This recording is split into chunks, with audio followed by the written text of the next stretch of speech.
Une photo, une vidéo de qualité, c'est avant tout une bonne exposition. Mais alors comment fait-on pour bien exposer ces images? Bonjour à tous, c'est Marc-Alexandre, je suis ravi de vous retrouver aujourd'hui pour une nouvelle vidéo. Et au programme du jour, donc, on va voir l'exposition. C'est la deuxième vidéo que je fais sur les bases de la photo et de la vidéo. Si vous n'avez pas vu la première, je vous la mets juste ici, n'hésitez pas à aller la voir. Bon alors, l'exposition, qu'est-ce que c'est et comment ça fonctionne? Il y a 3 paramètres à prendre en considération. L'ouverture, la vitesse d'obturation et les ISO. En anglais, ça donne aperture, shutter speed et ISO tout simplement. Pourquoi je vous les traduis en anglais? Simplement parce que si vous regardez d'autres vidéos sur le sujet, vous allez peut-être être amené à les entendre en anglais. Notamment si la vidéo est un domaine qui vous intéresse, on utilise pas mal ces termes en anglais. Voilà, comme je disais, il y a 3 paramètres. 3 paramètres qui forment le triangle d'exposition.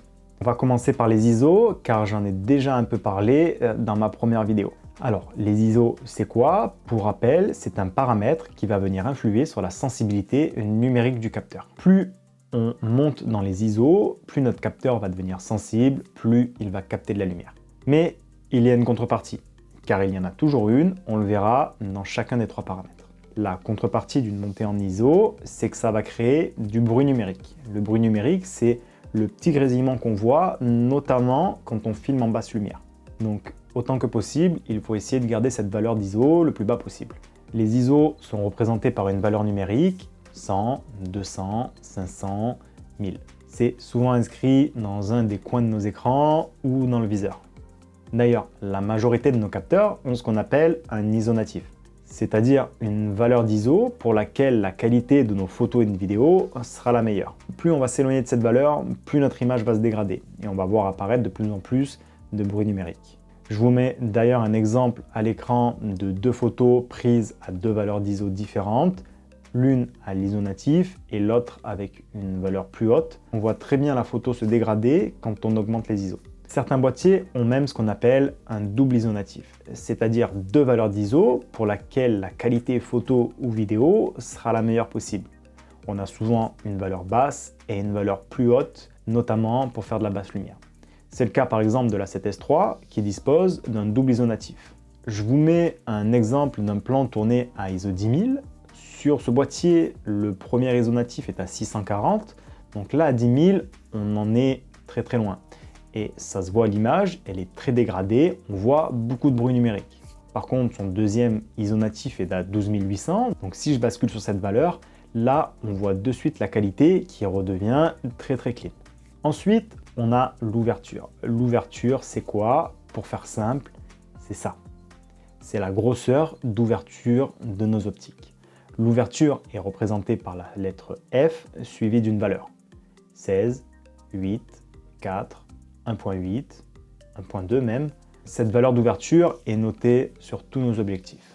Petit détail à noter, c'est que la valeur de ce chiffre est inversement proportionnelle à l'ouverture réelle de l'optique. En gros, plus le chiffre est gros, plus l'objectif va être fermé et donc laisser passer moins de lumière. A contrario, plus le chiffre est faible, plus l'objectif sera lumineux et laissera passer beaucoup de lumière. Et la contrepartie dans tout ça, c'est quoi? Eh bien, plus l'ouverture va être grande, donc le chiffre petit, plus la zone de mise au point, elle aussi, va être petite. Qu'est-ce que ça veut dire concrètement? Eh bien, il faut voir une photo ou une vidéo comme une succession de couches dans un espace en 3D. Plus l'ouverture est petite, donc moins de lumière, plus on va pouvoir avoir de couches successives nettes. A l'inverse, plus l'ouverture va être grande, donc le chiffre petit, plus il va avoir de lumière, moins on va avoir de couches sur notre photo qui vont être nettes. Je vais vous montrer un exemple concret. Là, je filme avec un objectif qui ouvre à 2.8. On voit que moi, je suis net. Par contre, l'arrière-plan, lui, est plus ou moins flou. Ça se voit notamment à la lumière qui est ici et à la petite lumière ici. On voit que c'est assez flou. Par contre, si je monte cette valeur, donc à F10 par exemple, on voit que ici, la lumière qui est là et la lumière en haut, elle est de suite un peu plus nette. Pas tout à fait nette, mais elle est un peu plus nette. Vous voyez que si je remets la valeur à 2.8, là, on voit la différence et c'est beaucoup plus flou. C'est un paramètre très important et très convoité car il en découle le bokeh. Le bokeh, c'est quoi? C'est justement le flou d'arrière-plan. Et des fois on le veut et des fois non. Ça dépend du style de photo qu'on veut. Par exemple, pour des photos de paysage, on veut que l'ensemble de la photo soit net. Donc on n'a pas forcément besoin d'une grande ouverture. Par contre, pour le portrait, à l'inverse, là, on veut un joli flou d'arrière-plan avec un beau bokeh. Et là, plus l'objectif va ouvrir, plus on aura de bokeh. Puis il y a des fois où on veut quand même un certain flou d'arrière-plan, un certain bokeh, mais où on a plusieurs sujets dans notre image qui ne sont pas forcément situés à la même distance de mise au point. Donc du coup, on va devoir jouer avec cette ouverture pour pouvoir avoir d'une part les sujets nets sur notre photo et quand même conserver un arrière-plan assez flou. Et enfin, le troisième paramètre, c'est la vitesse d'obturation. La vitesse d'obturation, c'est quoi? C'est simplement la vitesse à laquelle va s'ouvrir et fermer notre capteur. En d'autres termes, c'est le temps pendant lequel le capteur va rester ouvert pour laisser passer la lumière. C'est un paramètre qui est représenté en fractions de seconde, 1 centième, 1 cinquantième, 1 millième, mais ça peut très bien être 1 seconde, 5 secondes, voire plus. Comment ça se passe concrètement? Eh bien, nos capteurs disposent d'un rideau qui peut être numérique ou mécanique, qui vient s'ouvrir pour laisser passer la lumière et se refermer. C'est aussi simple que ça. Donc plus le rideau reste ouvert, plus ça va capter de la lumière, donc plus notre image va être lumineuse. La contrepartie, c'est que plus il reste ouvert, plus on va être susceptible d'avoir du flou dans notre image. Pour rappel, comment ça fonctionne une photo? Une photo, on a notre capteur qui vient capter et figer de la lumière. Plus on va laisser le rideau ouvert, plus il va capter de la lumière et donc plus il va être sensible au moindre mouvement. Pour figer le mouvement dans notre image, il faut vraiment qu'il y ait une vitesse très rapide. C'est également un paramètre très important qui va jouer sur le style de nos images. Par exemple, pour des photos de paysage, sur trépied notamment, on peut se permettre d'avoir des valeurs d'ouverture assez élevées. A contrario, sur des photos de sport par exemple, on a besoin de figer du mouvement et donc que le capteur s'ouvre et se ferme très rapidement. Et donc maintenant que je vous ai dit tout ça, on comprend bien qu'une bonne exposition n'est pas si simple au premier abord et dépend aussi beaucoup du style qu'on veut donner à nos images. Voilà deux exemples concrets. Pour une photo de paysage par exemple, j'ai besoin que toute ma photo soit nette, donc je vais choisir une valeur d'ouverture assez élevée, f10, f16 par exemple. Mais en faisant ça, j'ai forcément moins de lumière qui va rentrer dans notre capteur. Pour conserver le maximum de qualité dans mon image, je vais également mettre une valeur d'ISO au plus proche de l'ISO natif. Dans mon cas par exemple, ça va être 100. Eh bien, pour bien exposer mon image, je vais devoir jouer avec le troisième paramètre, la vitesse d'obturation. Là, je vais la réduire au minimum, éventuellement utiliser un trépied si la valeur est trop faible pour éviter tout flou lié au mouvement que je ferai avec ma caméra pendant que je prends la photo.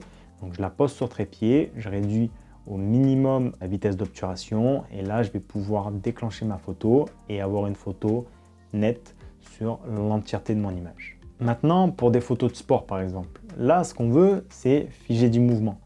Donc il faut que j'ai une vitesse d'obturation assez élevée.